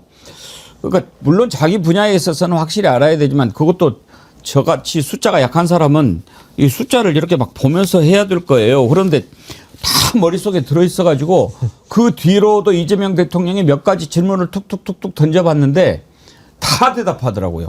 정말 깜짝 놀랐어요. 여러분 다시 한번 봐보실래요? 콩을 수입을 하는데 수입되는 게 대체적으로 얼마고 그중에서 유전자 조작된 건 얼마, 안 된 건 얼마 이거 좀 알고 싶어서요. 예. 콩은 그 체유용으로 100만 톤 수입되고요. 전부 GMO라고 보시면 되겠습니다. 체유용 기름 예, 짜는 콩기름 짜는 겁니다. 그 외에 뭐 예를 들면 뭐 두부도 만들고 하잖아요. 예, 식용은 난 GMO입니다. 아 그래요? 예. 그거 어떻게 증명하죠? 그 기본적으로 난 GMO 입증된 업체로부터 수입을 하고 있습니다. 아 그러면 우리 국민들은 대체적으로 뭐 외국에서 수입한 콩으로 만든 거는 당연히 GMO겠지 이렇게 생각하는데 아니라는 거예요? 식용 두부는 아니고요. 그 체유용으로 체유용만 쓰는 건 예, 콩기름은 GMO로 보시면 되겠습니다. 옥수수는요? 옥수수 사료용 다 GM입니다. 다 GM. 식용은 이제 전분당 만드는데 그거는 난 GM입니다. 그 나름 통제 관리를 잘 하고 있는 거예요? 그 기본적으로 난 GM으로 돼 있어요. 믿을만 해요, 우리 국민들이? 예, 그렇게 관리하고 있습니다. 그래요? 다행이네. 100만 톤을 그 콩기름을 만들기 위해 수입한다. 예, 그렇습니다. 그리고 이제 그 부산물은 또 대두박이라고 해가지고 사료용으로 또 쓰고 있습니다. 100만 톤이면은 어느 정도인지 감이 안 오네. 알겠습니다. 우리 자체 콩 생산량은 얼마인지 혹시 아세요? 저희 83,000톤 올해 예상하고 있습니다. 83,000? 예. 한 10배 이상은 수입한다. 그러니까 우리가 자체적으로 하는 건 5%도 안 되겠네요. 예, 전체적으로 보면 곡물 자급률로 보면 그렇고요. 식용으로만 보면 한 37% 자급하고 있습니다. 사실 어떻게 보면 당연한 거예요. 담당 국장이면 저 정도 꿰고 있어야죠. 그래야 제대로 일을 하지 않겠습니까? 그런데 여러분도 느끼셨는지 모르겠는데 맨 뒤에 우리 뭐 이번에 올해 뭐 생산량 이런 것은 약간 대통령이 장난기가 좀 발동하신 것 같아요. 너 이것도 아니? 하고 약간 좀 테스트해보는 그런 느낌이 좀 들지 않았어요? 아니 그러니까 테스트도 테스트지만 일 잘하고 좋아하는 사람은 일 매니아들을 만나면 뭔가 이렇게 같은 맞아요. 과구나 맞아요. 반가운 거죠. 예. 그러니까 물론 공직사회에 저도 훌륭한 공무원들 많이 있다고 생각이 드는데 그런 분들이 윤석열 정권 하에서 빛을 못 보다 보니까 아주 구석구석에 숨겨져 있었는데 마치 그 진흙벌에서 진주를 발견한 그런 심정 아닌가. 굉장히 좀 반가워하는 모습 대통령께서 좀 반가워하시는 걸 좀 느꼈습니다. 보면서 저런 물건이네 이런 생각 들지 않았겠어요? 완전히. 그리고 저는 이 영상을 보지 못하고 그냥 텍스트로만 봤었는데 왜 사람들이 콩 GPT라고 하는지 알겠다. 근데 제가 공무원분들 뵐 기회가 있으면 자기 분야에서 제가 이제 공무원들 대단히 좀 막 복지부동하고 뭐 이런 얘기를 막 해서 저도 그런 거 했는데 굉장히 자기 분야의 전문성이 있고 각 부처에서 업무도 세밀화돼 있어가지고 이런 부분과 관련해서 현안을 꿰뚫고 있는 걸 보면 되게 놀라고 배울 때가 많은데 이분도 이러고 대한민국은 진짜 이런 분들이 자기 직업 윤리에 충실한 분들이 지탱해주고 계시구나 다시 한번 깨닫습니다. 요즘에 한창 인기를 끌고 있는 이재명 대통령의 업무 보고부터 한번 살펴보도록 하겠습니다. 오늘은 국방부와 그 산하 부처들 업무 보고를 받는다고 하는데 요즘에 대통령의 업무 보고 보면 막 정말 살아 움직이는 어떤 막 그 바다를 보는 것 같지요. 야, 저렇게도 할 수 있구나. 사실 업무 보고 그전에는 이런 일문일답도 하지 않고 그냥 했는데 아마 김대중 대통령 때 저런 방식을 처음 시작했을 거예요. 그렇습니다. 그러니까 저도 역사를 한번 찾아봤더니요. 전두환 노태우 때 시작을 했더라고요. 업무 보고라는 업무 게. 보고를? 예. 그런데 뭐 한번 떠올려 보십시오. 전두환 노태우는 정말 제왕적으로 군림하는 일방적인 지시, 심지어 전두환의 경우는 뭐 반말까지 구사하는 그 뭐라고 표현하기 그렇지만 공무원들 군기잡기. 그러니까 이제 그렇게 하고 진행됐던 업무 보고를 YS가요 폐지해 버렸어요.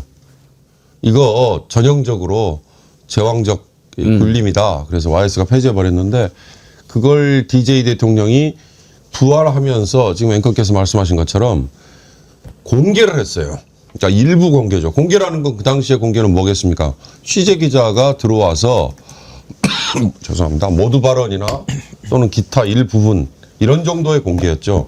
그러나 지금처럼 이렇게 유튜브 또는 뭐 다른 방식으로 생중계되는 이거는 전례가 없던 거니까 역사는 그렇더라고요. 락님께서요, 업무 보고 너무 재미있어요. 시간 도둑입니다. 그러셨는데, 이재명 대통령도 넷플릭스보다 더 재밌다고 뭐 하더라. 네, 그래서 요즘에는 젠플릭스라는 말이 나옵니다. 아, 젠플릭스. 네. 이재명 대통령을 젠프라고 하지 않습니까? 예. 이재명 프레지던트 젠프라고 하는데 젠플릭스 너무 재밌다라고 아. 하면서 사실 이 업무 보고를 통해서 국민들이 각 부처에서 어떤 일을 하는가를 아는 것도 중요하지만 사실 정부에서 어떤 정책을 펼 때 이 정책을 홍보하는 것도 굉장히 중요한 일인데 그거를 과거에는 정책 홍보를 별도로 영상을 제작하고 홍보하기 위해서 여러 가지 노력을 들여도 홍보하는 게 쉽지가 않았어요. 왜냐하면 국민들이 무슨 교육방송도 아니고 그거를 쭉 보고 있기가 쉽지 않거든요.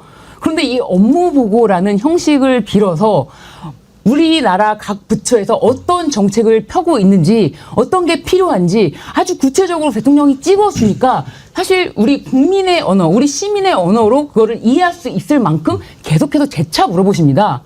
모든 국민들이 정책이 어떻게 돌아가는지 어떤 부처에서 어떤 일이 돌아가는지 그리고 잘못한 게 무엇인지 아주 낱낱이 공개되면서 정책 홍보는 기본으로 되고 있다. 그래서 이거는 진짜 여러 가지 얼마나 이게 큰 효과를 나타내는지 이거는 이루 말로 다 할 수가 없습니다. 예, 윤경호 소장님, 저는 요즘에 업무 보고 보면서 또 하나 그 짭짤한 재미가, 저자가 저기에 있었네? 예? 맞습니다. 그런 것들. 뭐, 이재호, 정병국, 김효재, 아직도 있었어? 저기에 있다고? 막 이렇게 놀라게 되지 않아요? 그렇습니다. 그러니까 정치인으로 국민의힘에서 정치적으로 지명된 사람들 물론이고요. 그다음에 심지어는 문재인 대통령 시절에 임명이 됐는데 산하기관의 기관장으로 아직 남아있는 분도 있어요. 와. 제가 딱 집어서 말씀드려볼까요? 예. 김종호라는 민정수석 기억나십니까? 감사원 사무총장을 거쳐서 그런 사람이 있었어요? 있었습니다. 그런데 그분은 이 기획재정부의 기재부의 산하기관 중에 신용보증기금과 기술신용보증기금이라는 아주 예. 중요한 일을 하는 곳이 있어요. 중요한 데죠. 예. 이 중에 한 거기사장? 곳에 지금 이 중에 한 곳에 가 있습니다. 그런데 임기가 당연히 지났죠. 예. 윤석열 정부 때 후임을 지명하려고 한 2번 정도 시도가 됐는데 이 후임으로 지명된 사람들이 검증에서 문제가 생겨가지고 매번 탈락을 했다고 그래요. 그래서 이제 후임이 오기 전까지는 전임자가 계속해서 자리를 유지하는데 문제는 이분이 가서 경영을 잘해요. 그리고 노조와의 관계가 아주 좋아요. 그러니까 계속 유지하고 있는데 어찌됐든 후임자가 오지 않았기 때문에 문재인 정부 때 지명된 분이 지금까지도 아직까지 공공기관의 이사장, 공공기관의 좌왕을 지금 하는 분도 있어요. 이런 거를 이번 업무 보고에 확인할 수 있는 거. 또 하나, 저런 기관이 다 있구나. 그래요. 이것도 있죠. 맞아요. 그런 점에서 이 업무 보고라는 게 국민들에게 뭔가를 인식시켜주는, 그러니까 대통령에게 업무를 보고한다. 이 개념은 이미 버린 지 오래됐지 않습니까? 국민에게 보고를 한다. 이걸 인식시켜주는 거 저는 그게 큰 역할이라고 생각합니다. 지금 모든 기관, 부처 상대로 업무 보고를 받고 있는데 그거 보면서 또 놀라는 게 저렇게 많구나 하는 그런 생각도 있지요. 변함없이님. 우리 세금으로 돌아가는 기관이 이렇게 많은 것도 처음 알았어요. 그것도 맞는 말씀입니다. 정말 중요한 얘기죠. 그 자들이 다 우리 세금으로 지금 먹고 대통령이 항상 강조하는 것도 그겁니다. 이거 다 국민 세금으로 지금 당신들이 하고 있다. 권한만 누리려고 해서는 안 된다. 책임을 같이 져야 된다. 또 그런 얘기 항상 강조합니다. 행정하는 사람들은 내가 신의 역할을 하고 있는 것을 생각해야 된다. 그건 매우 행정을 직접 해봤던 이재명 대통령만이 할 수 있는 얘기입니다. 그러면서 지금 한 해에 자살하는 사람이 15,000명. 그리고 또 산재로 죽어가는 사람이 또 얼마나 되고 이러는데 행정기관에 집행하는 공무원들이 집행을 잘하느냐 못하느냐에 따라서 죽을 사람이 살 수도 있는 것이다. 그러니 신의 역할인 것이다. 그런 책임을 갖고 일을 해야 된다. 이걸 항상 강조를 하지요. 참 그런 의미에서 지금 업무보고를 통해서 국민들이 저 기관이 무슨 일을 하고 있고 저 기관을 이끌어가는 리더는 얼마나 제대로 알고 있고 어떤 의지를 갖고 있고 이런 거를 보는 거죠. 조현삼 변호사님은 지금 민주당에서 당직을 뭘 맡고 계신가요? 지금은 법률위원회 부위원장. 법률위원회 부위원장. 뭐 이제 당에 항상 가 계시지는 않겠지만 요즘에 이런 업무보고 뭐 이런 것을 당에서는 어떻게 평가를 하는가요? 사실 그 이재명 대통령께서 당대표 시절에도 뭐 비슷한 느낌이 있으셨죠. 그런 스타일이죠. 그렇죠. 굉장히 그 뭐랄까 워커홀릭에 가까울 정도로 업무 파악력 굉장히 뛰어나시고 굉장히 집중을 잘하시고 현안 파악이 굉장히 빠르십니다. 그러다 보니까 당에 대한 속속들이 내용도 잘 아시고 뭐 그런 부분 분명히 있었고요. 저는 이번에 업무 보고 보면서 놀랐던 거는 아마 많은 국민들이 느꼈을 텐데 어떻게 보면 되게 무서운 상사 같잖아요. 아니 그 어떻게 보면 담당 부처 장관들이라든가 기관장 입장에서 굉장히 무서운 대통령일 수밖에 없을 것 같습니다. 자기들보다 더 많은 내용들을 알고 있고 숙지가 잘 돼 있고 현안 파악 잘 하고 있고 앞으로 어떻게 나아가야 되는지 방향성조차도 알고 있는 그런 대통령이다 보니까 아마 많은 두려움을 느끼고 있을 것 같은데 저는 근데 이것은 이재명 대통령이 아니면 하지 못할 결단이 아닌가 싶어요. 보통 업무 보고라는 건 앞서 윤석열님께서 말씀하셨지만 일종의 그런 기강 잡기 용으로 활용이 되었던 전례가 분명히 있었거든요. 이것을 생중계로 함으로 인해 가지고 어떻게 보면 이재명 대통령 입장에서도 좀 부담스러울 수 있는 겁니다. 어떻게 보면 말실수도 할 수가 있는 것이고요. 기관장 중에 일부와 이런 언쟁이 발생할 수도 있는 것이고요. 현안 파악이 좀 미흡한 부분도 있을 수 있는 것이고요. 그럼에도 불구하고 이것을 다 공개했다는 것은 그만큼 자신감도 있지만 어떻게 보면 스스로의 그런 권력과 권한을 내려놓겠다. 국민들이 모든 것을 파악할 수 있게 하겠다라는 측면에서는 정말 엄청난 결단이 아닌가 싶습니다. 그래요. 사실 자기가 자신이 없고 잘 모르면 물어볼 수도 없어요. 아는 만큼 물어보고 그러는 거 아니겠어요? 그런 거 보면서 그리고 저도 이재명 대통령 볼 때마다 어쩌면 저렇게 정리가 잘 돼 있을까? 그리고 어쩌면 저렇게 말을 잘할까? 참 그 놀랄 때가 많아요. 저는 그러니까 정말 잘하고 있더라고요. 그리고 디테일도 강하고. 그런데 또 디테일만 보고 또 랄지를 떠는 데가 있어요. 조선일보 같은데. 그러니까 대통령이 너무 디테일에 집착한다. 제대로 봐보세요. 큰 거를 보고 이야기를 하는데 디테일도 놓치지 않는 거죠. 예를 들면 그런 표현들 저는 참 공감이 갔는데 요즘에 잘 못 쓰는 표현들이 많다. 그거 참 듣기 싫다. 그러면서 가장 듣기 싫은 게 이제 저희 나라라고 하는 거 이런 거 지적했지 않습니까? 그건 정말 고쳐야 돼요. 그런데 대통령이 한마디 하면 일반 사람들이 방송에서 100마디 하는 것보다 낫죠. 저는 사실 제가 제일 듣기 싫은 소리 가운데 하나가 커피숍 같은 데 갔을 때 5,000원이세요. 주체가 없죠, 주체. 5,000원이세요가 어떻게 5,000원이세요? 뜨거운 아메리카노 나오셨어요. 뭐 이런 건 참 고쳐야죠. 그리고 이제 한자 얘기로도 이어지던데 염두에 두다. 그걸 이제 대통령은 염두해 두다라고 쓰는 것이 참 곤란하다. 그런데 그렇게 쓰는 사람보다도 제일 요즘에 방송 기자들 제가 리포트 보면서 좀 데스크 안 보는데 염두하다 이렇게 많이 써요. 그걸 염두하고 이랬다. 염두가 뭡니까? 생각의 머리라는 거잖아요. 그걸 염두에 두었다라고 해야 되는데 염두하다 이렇게 또 많이 써요. 그런 거 보면서 속상했는데 대통령이 정확하게 지적을 해준 걸 보면서 디테일도 참 강한 분이구나 그런 생각을 했죠. 학습 능력, 습득력. 예. 어젠가 그젠가 참모 중에 누가 얘기했죠. 이 업무 보고를 위해서 대통령이 새벽 몇 시까지 보고 자료를 다 읽더라. 근데 사실 대통령을 보좌해본 경험이 있는 사람들에게 전해 들어보면요. 대통령에게 올리는 보고서는 여러 버전이 있다는 거 아니에요? 한 페이지짜리 또는 2페이지짜리 또는 5페이지짜리 그리고 풀 버전 이런 건데 이걸 언제 다 읽습니까? 그리고 기관 업무보고 대상이 어느 부처 하나면 뭐 가능한 얘기예요. 근데 주제별로 엮다 보니까 밑에 있는 산하기관들 그다음에 그 산하기관에 어떤 현안이 있는지 이런 것들을 다 어느 지적할 때 보면 뭐 230 몇 쪽에 있는 230 몇 페이지에 있는 어느 대목 이렇게까지 나오잖아요. 그러니까 이 학습 능력 내지는 이 이해하는 능력 그것도 참 대단한 것 같다는 생각이 듭니다. 그렇죠.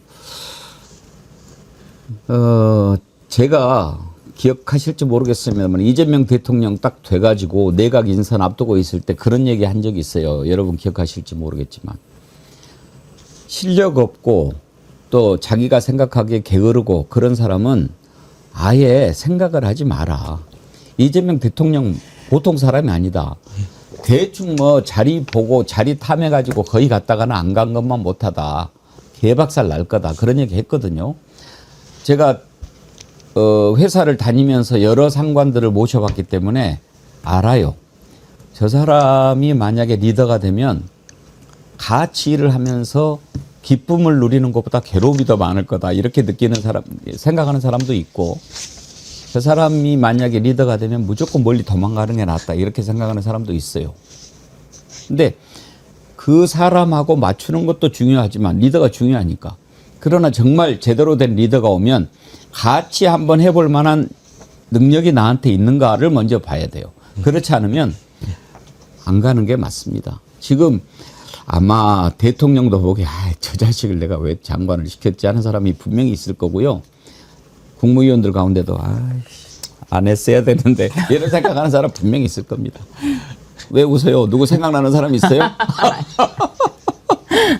아니 그런데 그런 어떤 옥석을 가리는 기준이 국민에게 낱낱이 공개되는 게 이게 굉장히 중요한 것 같습니다. 그래서 이거는 정말 우리 헌법에 국민주권, 대한민국은 민주공화국이다. 모든 뭐 권력은 국민으로부터 나온다.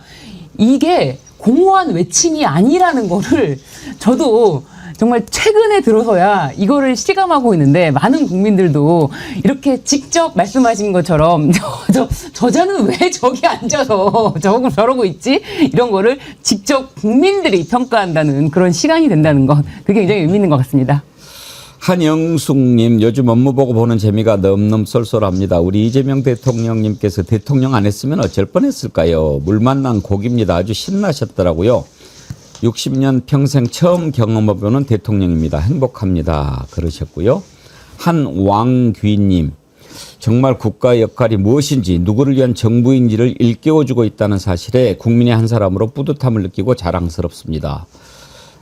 국민들한테 이런 마음을 갖게 하는 것 참 큰일이죠. 자, 이제 업무 보고가 쭉 계속 되면서 아이고 저런 놈이 어떻게 저 자리에 있나 막 이런 것을 우리가 보는 것도 있고 그 이학쟁가 인천공항공사 사장은 사람이 못됐습니다. 이제 그 정도 하면 자기가 부족한 걸 알고 거취를 정하든지 그래야 되는데 계속 또 뭐 이걸 가지고 어쨌네 저쨌네 하고 달라들던데 근데 조현삼 변호사님 인천공항공사 사장 그 임기가 있나요? 임기가 3년이라고 하고요. 지금 이학재 사장 입장에서는 2년 6개월인가요? 했으니까 곧 물러날 것 같건. 근데 그러면 6개월 정도 지난번에 남아요. 김호진이라고 네. 국토부 차관하다가 대통령 관리비서관에서 어제 구속된 자 있잖아요. 그 자가 인천공항공사 사장으로 내정이 됐었거든요. 그러면은 이자 임기 끝나고 가는 걸로 돼 있었다는 거예요? 아니면 그 자를 끌어내리고 가기로 돼 있었다는 거예요? 글쎄 그건 제가 정확하게 확인을 좀 해봐야 될 부분이긴 하겠는데 아마 임기가 남아있는 상태에서 새로운 내정자가 있었다고 한다면 내정자를 위해서 사임하는 방향으로 진행을 하지 않았을까 싶긴 한데요. 그 부분은 좀 확인이 필요하지 않을까 싶습니다. 이자가 제가 보기에는 임기를 마치고 지금 더 하고 있는 거 아닌가 그런 생각도 드는데 아무튼 참 별 놈이라는 말 안 쓰려고 그러는데 별 놈이 다 있습니다. 그러니까 삼선 의원이라는 걸 본인은 드러내지는 않았지만 그걸 최대한 좀 활용하고 있고 그다음에 궁극적으로는 인천시장 지금 국민의힘 공천 받아서 도전하려고 하고 있는 그러니까 노이즈 마케팅 하기에 너무 좋잖아요. 뭐 정치인들 우스갯소리 하는 거 있지 않습니까? 본인 사망 이외에는 무조건 매체 거론이 되는 게 좋은 거다.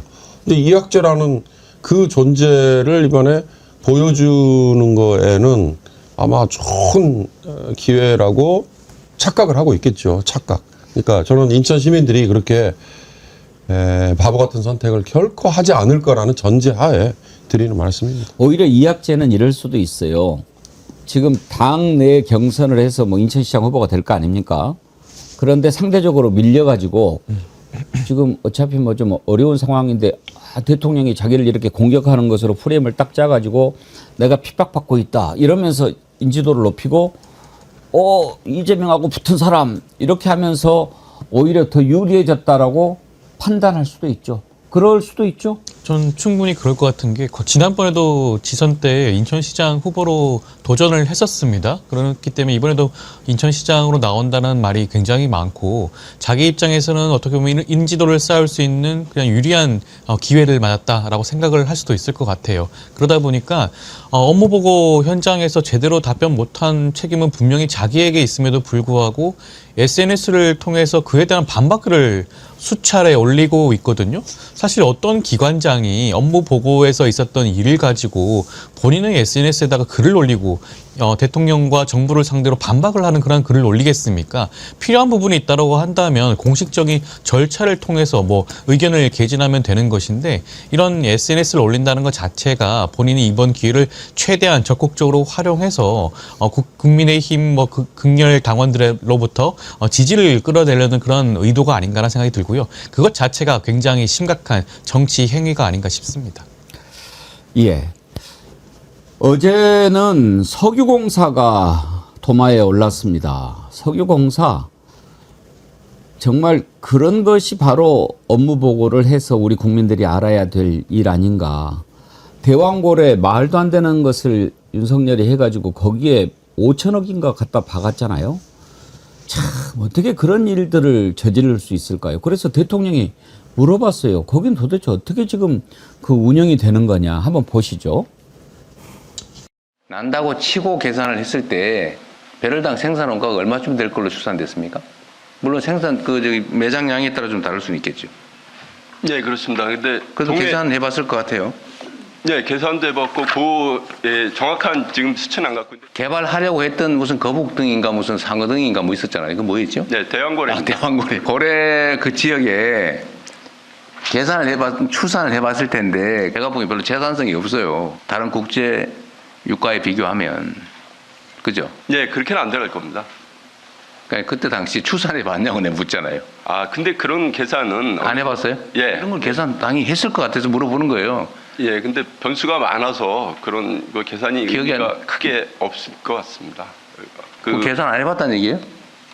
예, 변수가 많으면 안 해야 되는 거 아니에요? 그리고 변수가 많아가지고 될지 안 될지 사업성이 있는지 없는지 개발 가치가 있는지 없는지도 모르는 걸 가지고 수천억을 투입할 생각이었어요? 자, 지금 답변하고 있는 사람은 부사장이에요. 사장 대행인데 사장이 김동섭이라고 4년 6개월을 했더라고요. 그리고 11월 24일 날 떠나서 지금은 직무 대행 체제인데 사실은 이 사장이 있을 때 대왕고래 한 거 아니에요? 근데 윤경호 소장님, 지금 대통령 질문에 대해서 정확하게 답변을 제가 보기에는 못하는, 무식해서 못한다기보다도 할 말이 없는 것 같이 느껴요. 그렇죠. 그러니까 저게 석유공사가 판단해서 추진한 사안이냐 아니면 그렇죠. 대통령실의 일방적인 지시 또는 보이지 않는 어떤 세력의 음모 내지는 그 꿍꿍이로 추진됐던 거냐. 왜냐하면요. 기억하실 겁니다. 액트지오라는 업체였잖아요. 탐사를 맡았던 미국의 어느 업체라는 것이. 근데 우리 기자들이 그 업체 주소지를 찾아보고 취재를 했더니 개인주택으로 떴던, 그리고 그 전해, 그 전전해 실적 이런 걸로 봐서 너무나 엉망인. 그런데 어떻게 그런 업체가 선정이 됐느냐. 그러니까 이제 이런 것들이 국회 국정조사나 또는 다른 방식의 국정감사나 뭐 이런 걸로 파헤쳐졌어야 되는 건데 전임 사장 김동섭은 이미 작년 11월에 물러나 버린 상태이지 않습니까? 야, 근데 김동섭 일라지를 찾아봤더니 3년 임기구만요, 여기가.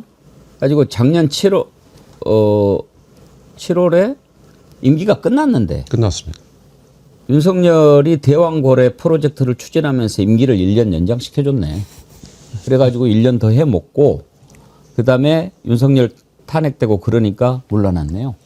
그 석유공사, 가스공사, 그다음에 자원 관련된 공사 이런 것들이 MB 때 이미 해외 투자 뭐 이런 걸로 거덜이 날 대로 거덜이 나 있잖아요. 그래서 적자 투성이고요.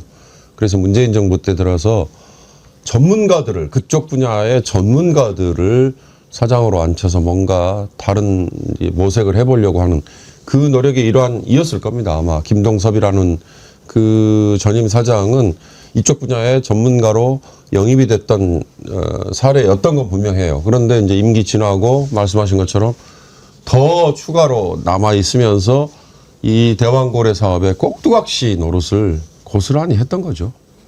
대왕고래 이것은 특검 같은 것을 했어야 되는 거 아닌가요? 그렇죠. 사실은 이거 자체가 그때 의문이 너무 많았고 이게 말도 안 되는 사업을 진행을 한다. 그래서 지금 와서 확인해 보니 그러면은 이 사업성에 대해서 어느 정도인지 뭐 계산은 하고 들어갔냐.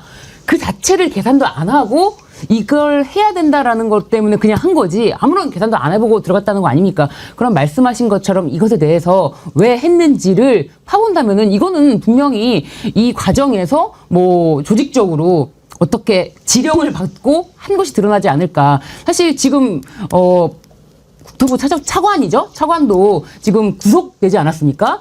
관저 이전에 이거는 수의 계약으로 이거를 막 엉뚱하게 했다. 이런 짓을 했다. 이걸로 지금 구속까지 된 상황이에요. 그렇다면 이 대왕고래도 이거 할 수 없는 거를 엉뚱한 짓을 통해서 했다. 이것도 당연히 특검을 통해서 밝혔다면은 이것도 충분히 몇몇은 다 구속되지 않았을까. 그럼요. 지금 우리가 돌아보면 그때 당시에 최혜병 특검 때문에 막 나라가 그 온통 거기에 관심이 있을 텐데 그걸 돌리기 위한 명분으로 했었던 것이 가장 큰 것 같고 엑스모빌인가 최대 기업에서도 이건 경제성이 없다고 판단해서 철수까지 했는데 뭐 조그마한 뭐 구멍가게 같은 거 하나 뭐 아브렉인가 뭔가 뭐 이러면 불러다가 그냥 되지도 않는 거 맡겼다가 결국은 돈을 바다에다가 다 꼬라박았는데 제가 보기에는 그 5천억 바다에다 다 박지도 않았을 거예요. 거기에서 또 챙겨먹고 해먹고 자원외교인가 뭔가 다 그런 식으로 해먹는 거 아닙니까?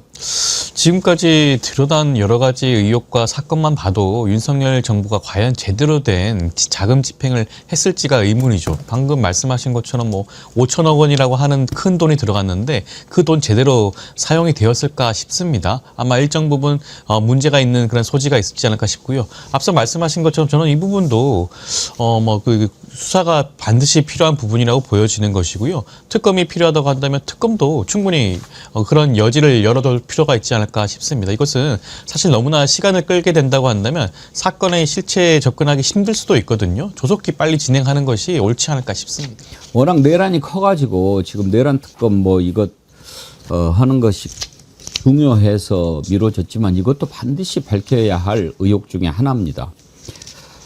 대통령의 업무 보고가 사회에 공론의 또 어떤 계기를 만들기도 하고 어젠다를 띄우기도 합니다. 지금 어제 업무 보고 가운데 이제 탈모 얘기가 나왔는데 이것은 상당히 좀 공론의 장에서 다뤄야 할 그런 내용입니다. 그러니까 대통령이 이게 아마 공약 때도 있었을 거예요. 탈모 관련해가지고. 지금 대한민국 국민 가운데 탈모인이라는 표현을 쓰는지 모르겠습니다만 탈모 문제로 걱정하는 사람이 한 1,000만 명 된다고 그래요. 어제 보니까 세상에 탈모 문제로 병원을 찾은 사람 가운데 44%가 여성이더라고요. 맞습니다. 여성들이 탈모가 오면은 이거는 견딜 수가 없는 고통을 느끼는데 이게 또 단순히 그냥 뭐 어떤 이렇게 뭐 이마부터 아니면 정수리부터 이렇게 되는 게 아니고 또 원형 탈모도 있고 한데 정말 그만큼 이 소중한 머리카락이라는 게 아마 어제 보도를 통해서 44%가 여성이라고 여기서 더 놀라셨을 것 같아요. 네. 느낌상으로는 여성이 더 많게 보이는 그런 조사였어요. 그렇죠. 이제 여성이 44니까 남성이 더 많다는 거지만 그 정도로 지금 탈모 문제는 남녀 막론하고 상당히 좀 걱정이 되는 문제인데 대통령의 얘기는 탈모로 고생하는 사람들이 많은데 이거 건강보험을 좀 적용해 주면 어떠냐 하는 거죠. 이제 문제는 재정인데 아무튼 대통령이 이렇게 얘기하면서 탈모 치료 관련주가 상한가를 기록하고 또 뭐 여러 가지 지금 뭐 다른 제약주도 상승하고 막 이런 거예요. 대통령이 지시했으니까 건강보험 지원해 주지 않겠느냐 이런 기대 생기면서 그렇겠죠. 일단 대통령의 그 발언을 들어보시죠. 탈모도 병의 일부 아니냐. 그래서 젊은이들이 많이 쓴다고 하더라고요. 옛날에는 이걸 미용이라고 봤는데 요새는 생존의 문제로 받아들이는 것 같은데요. 네, 그런 경향이 있습니다. 비용이 얼마나 드는지 그러다 뭐 무한대로 해주는 게 만약에 재정적으로 너무 부담이 된다면 횟수 제한을 하든지 총액 제한을 하든지 이걸 의료보험용으로 지정을 하면 약가가 내려간다면서요. 아무래도 이제 급여로 관리하게 되면은 비용 통제가 비급여보다는 할 수는 있는 뭐 그런 거 상황입니다. 포함해서 한번 검토 한번 해주세요. 네. 예, 상당히 좀 중요한 문제를 던진 건데 조윤선 변호사님은 탈모 걱정 없으시죠? 아마 남자분들은 다들 공감하실 텐데 저도 항상 걱정은 하고 있습니다. 혹시라도 그 정도면 뭐 우수하지 탈모가, 않습니까? 네, 발생을 할까 걱정하는데 저는 이재명 대통령 보시면 되게 머리숱이 빽빽하시잖아요. 예. 그럼에도 불구하고 어떻게 보면 많은 남자분들이 가지고 있는 그런 걱정을 공감해 주시는 게 좀 대단하신 것 같아요. 예. 저는 탈모 치료제 젊은 분들 많이 걱정도 많이 하고 앞서 수치에서 여성분들 굉장히 많다고 40몇 %가 나왔다고 하는데 저는 그 실질적인 수치는 남자분들이 훨씬 많겠죠. 아마 포기하는 분들이 굉장히 많으실 것 같아요. 아, 이건 무슨 운명이구나. 내가 어쩔 수 없다. 이것은 유전이기 때문에 탈모 치료 전혀 접근조차 하지 않는 분들은 많을 것 같은데 만약에 탈모 치료가 이렇게 건강보험 적용이 된다고 한다면 아마 적극적으로 그 치료에 나서시는 분들 많지 않겠습니까?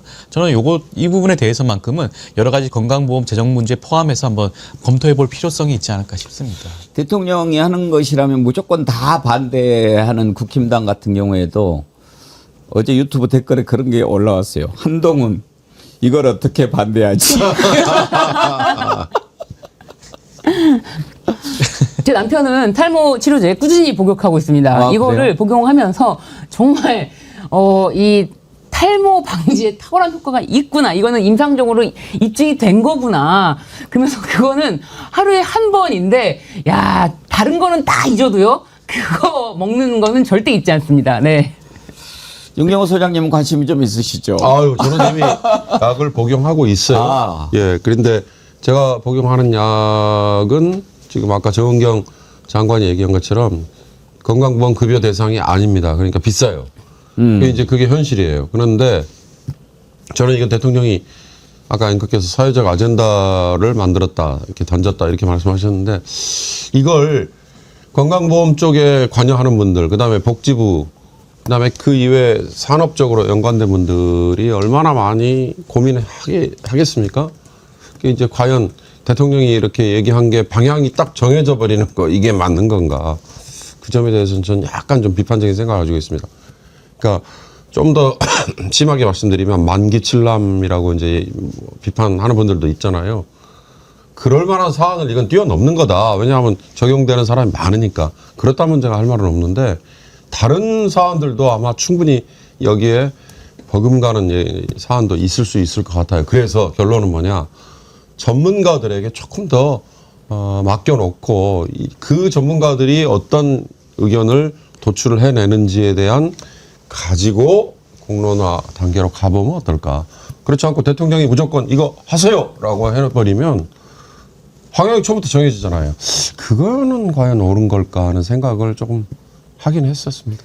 예, 아무튼 뭐 재정이 부담이 되는 부분이죠. 그렇지만 정말 국민의 1,000만 명이다. 그러면은 5분의 1 아닙니까? 어린이는 빼고 절반이 그렇게 고민하는 문제라면 한번 국가적 차원에서 생각해 볼 문제는 아닌가? 그렇게 생각할 수도 있고요. 이제 그 탈모하니까 이제 임플란트도 막 그 얘기하는 분들도 있고. 근데 참비료님, 꼬막 껍데기를 잘못 씹어가지고 치아 신경이 나가서 임플란트 2개 하는데 210만 원 견적 나왔습니다. 아이고 신경 쓰이시겠네.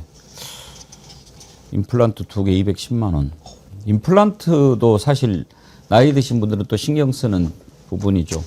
참 이분 그 사연을 보다가 아까 하늘다래님 보내주신 사연 생각이 났어요. 안녕하세요. 걱정해 주신 덕분에 바다향기님 상태가 많이 호전되어 가고 있습니다. 지난번에 바다향기님 그 기계 날에 이렇게 머리를 다치셔가지고 병원에서 치료받고 계신데 아직 중환자실에 계시네요. 중환자실에 핸드폰 반입이 안 돼서 방송을 못 봐서 몹시 실망하십니다. 그러셨는데 예, 바다향기님 빨리 나으시기를 바랍니다. 자, 그런데 이 탈모 문제 또 하니까 이 색안경을 끼고 보면 별걸 다 이야기해요. 이것도 정원호 성동구청장 도와주는 거다 이런 지적을 또 해요. 보니까 성동구는 현재 만 39살 이하 구민들에게 경구용 그러니까 입으로 먹는 거 이것에 한해서 1인당 구매 금액의 50%를 연간 20만 원 한도 안에서 지원을 하고 있답니다. 2022년 5월부터 그러니까 전국 최초로 청년들 탈모 치료 지원 조례를 제정했다라고 하는데 조현상 변호사님 자치단체가 조례로 또 이렇게 할 수도 있군요. 그렇죠. 일단 그 지자체 입장에서 예산의 그 범위가 허용이 된다고 한다면 충분히 이런 방향을 통해 가지고 예산 집행을 할 수가 있는 부분이기도 하고요. 정원호 구청장 같은 경우에는 되게 어떻게 보면 좀 앞서가는 그런 여러 가지 정책들을 많이 실천하시는 그런 구청장님으로 알려져 있기도 하죠. 그렇기 때문에 이재명 대통령께서 직접 SNS를 통해서 그러한 부분도 함께 칭찬하지 않았겠습니까? 그렇기 때문에 아마 이런 탈모 치료와 관련해서 이번 대통령의 발언에 대해서 이런 뭐 연결을 하시는 분들이 계시는데 전혀 그 연장선에서 따져볼 건 아닌 것 같고요. 이재명 대통령님 입장에서는 지난 20대 대선이었나요? 그때도 본인의 그런 대선 공약으로 탈모 치료와 관련된 공약을 냈던 부분도 있습니다. 이번 첫 번째 업무 보고 자리에서 그 부분을 한 번 더 상기시키고 지적한 게 아닌가 싶습니다. 아무튼 뭐 성동구가 여러 가지 관심을 갖는 그런 정책들을 많이 하고 칭찬받을 만하기는 하지만 또 이런 걸 가지고 굳이 정원을 띄워주기다 이렇게 볼 필요해요? 왜? 절대 그런 건 아닌데 에이, 이게 참. 정말 뭐랄까요? 이 민생에 직접적으로 맞닿아 있는 부분에 관심을 갖는다면 이런 것까지도 챙긴다. 이런 점은 맞닿아 있는 부분이지 이걸 띄워주기라고 볼 수는 없습니다. 왜냐하면 먼저 이재명 대통령이 공약을 냈거든요. 네, 그 후에 또 정원호 구청장께서도 이것에 대해서 조례까지 만들어서 실제로 만 39세 이하 청년에게 지원하는 연 한도 20만 원까지 이렇게 제한을 두면은 뭐 이렇게 성동구 어떤 작은 지방자치단체에서도 이걸 지원이 가능하구나 이런 걸 또 사실은 새삼 알게 됐습니다. 네. 예. 잘하는 건 잘한다고 해줍시다. 네. 예. 뭐 시비를 막 걸고 그러니까 또 재밌는 얘기도 듣고 사랑과 전쟁은 뭐 불륜 가르쳐주는 드라마냐 뭐. 정원호 얘기하니까요.